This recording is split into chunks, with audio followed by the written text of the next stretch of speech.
Hey guys, it's Vanna here. Welcome to my YouTube channel. Today I am gonna be reading again. I promised to do the facts on The Shining, so I decided to do that today.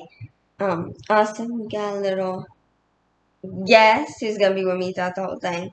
Many of you know if you've seen my previous one from like a couple of months ago. She was in it for like a couple of seconds. But this time she's going to be with us throughout the whole thing. This is actually my cat. Her name is Grace. I also got a dog named Carlos, but he's like really, really big. So like it's hard to have him in it because he's like really hyper. And she's literally been loving on me all day long. So yeah, let's get started. So she moves a lot. She's literally been loving on me so much today. Fact number 1. Stanley Kubrick had an interest in horror long before he made The Shining. Stanley Kubrick is known for his forays into different genres, and horror was a genre that dictated his interest in early on his career in the 70s. He was a consideration to direct The Exorcist, but ended up not getting the job because he only wanted to direct the film if he could also produce it. The Shining was inspired by an episode of Omnibus. Kubrick worked as a second unit director on one episode of the television series Omnibus. Stanley Kubrick didn't. I am so sorry, guys. My mom's calling. I gotta give me a. Sorry about that. My sister wasn't answering her phone, and Mom needed to know why. She's actually asleep in there, so yeah. Stanley Kubrick didn't even read the screenplay that Stephen King wrote for The Shining. According to David Hughes, one of the Kubrick's biographers, Stephen King wrote an entire draft of the screenplay for The Shining. Kubrick didn't even deem it worth a glance, which sort of makes the sense when you consider that the director once described King's writing weak. But Stanley Kubrick still had questions for Stephen King about The Shining. A non-legendary story that King reportedly still tells at some of his book readings goes, I got you, baby, like this. Stanley Kubrick called him at 7 in the morning to ask, I think stories of the supernatural are fundamentally optimistic. Don't you? If there are ghosts, then that means we survive death. When King responded with the question of how hell fit into that picture, Kubrick simply responded, I don't believe in hell. Stanley Kubrick was surrounded by family on the set of The Shining. The executive producer of The Shining was Kubrick's brother-in-law, Jan Holland. Christine Kubrick and Vivian Kubrick, Stanley's wife and daughter, respectively, helped with both the design and the music, though Vivian might be more well known for one set documentary she made titled The Making of The Shining. Stephen King was disappointed in Stanley Kubrick's adaptation of The Shining. King told Playboy, I'd admired Kubrick for a long time and had great expectations for the project, but I was deeply disappointed in the end result. Parts of the film are chilling, charged with relentlessly claustrophobic terror, but others felt flat. Stanley Kubrick wasn't around for location shoots on The Shining. Kubrick hated to fly and refused to leave England toward the end of his life, so he was not in attendance when the opening credits of The Shining were shot. Room 217 was switched to Room 237 for The Shining at the request of the Timberland Lodge. In the book, spooky events are set in Room 217, but not Room 237.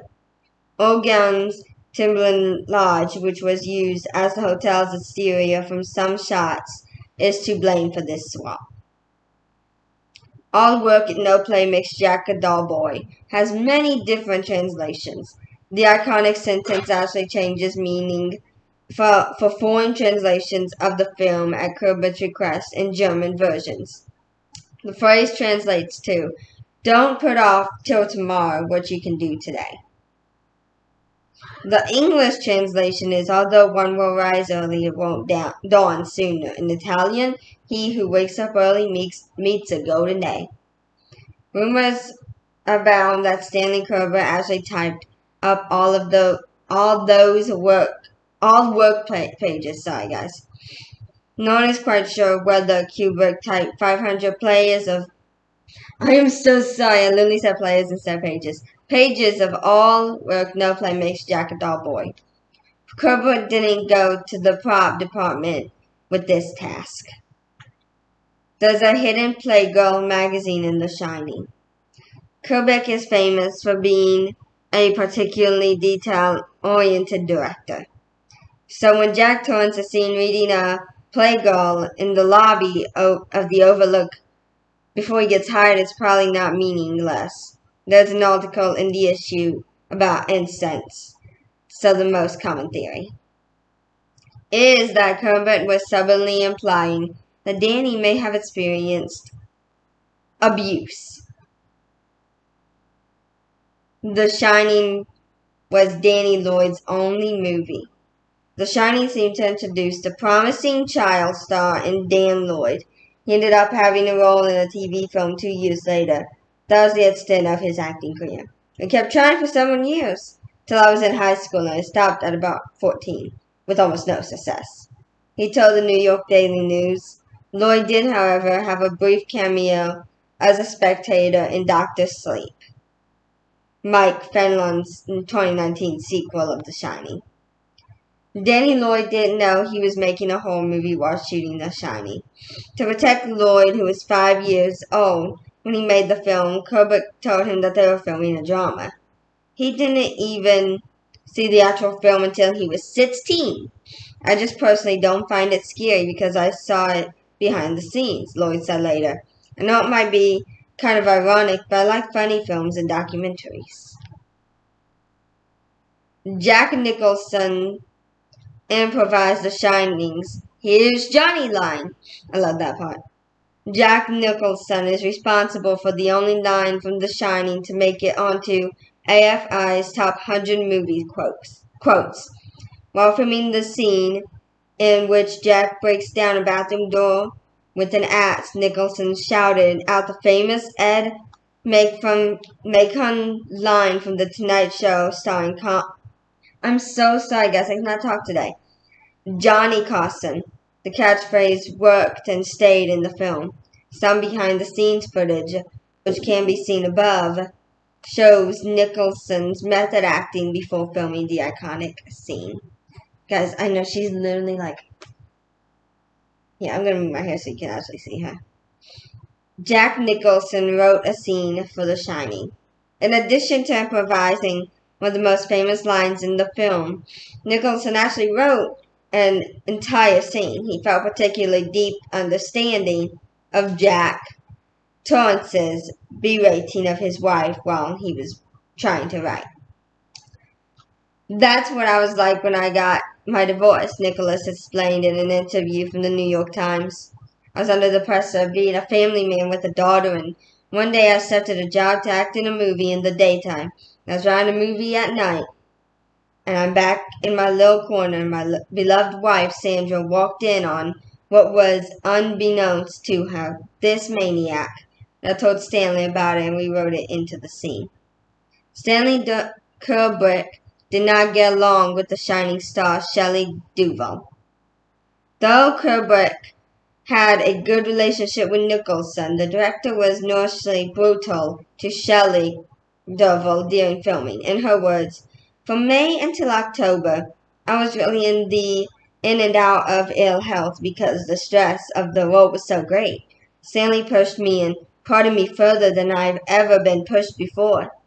It's the most difficult role I've ever had to play." The scene in which Wendy is swinging a bat at Jack is an example of the pushing. This scene actually made it into the Genius Book of Records because it took 127 takes. Most of the scene was spoken dialogue. Slim Pickens were offered the role of Dick Halloran in The Shining. Slim Pickens had already worked with Kubrick before. He played Major T.J. King Kong in Doctor Strangelove, or How I Learned to Stop Worrying and Love the Bomb. Regardless, he was a particularly strange pick for the role of Dick Halloran because the character is black in the book. Pickens chose to not work with Kubrick again, as he did not like the sensuous Doctor Strangelove shoots. The role then went to Scatman Crothers. I have to say, he's one of my favorites. I personally love The Shining so much, guys. The Overlook Hotel doesn't make sense from a spatial point of view. Rob Ages, I'm sorry guys, I'm gonna get that talk today. An observant fan of The Shining noticed there are many aspects to the set of the Overlook Hotel that make no sense. For example, Ullman's office has a window to the outside, but there are rooms. Hold on, guys. Hey, you want to be in the rest of it? I'm almost done. A few years ago, I was shown the 3D reconstruction of the Overlook Hotel that had been designed as a level to the computer game called Duke Nukem. Huh? I was told by an email correspondent that the designer in constructing the 3D replica had stumbled across spatial impossibilities in the Overlook sets that had made a Sounds like the 3D TV. level impossible. We got the The result is Christmas that the channel Overlook on Hotel still. featured in the game mismatches the one in the film Hold in order on. to be continuously Grace, you playable. gotta let go of me. I can't hold you. One of the After all apparent the time design is, errors okay? that was made obvious by the Come on. Duke Nukem level design is the window in the Oh, she's not hold me. She loves me. The surrounding hallways represent the office, and so the window is spatially impossible. This anomaly How is so many utterly little odds? blatant that it could not have gone unnoticed in the set design and construction.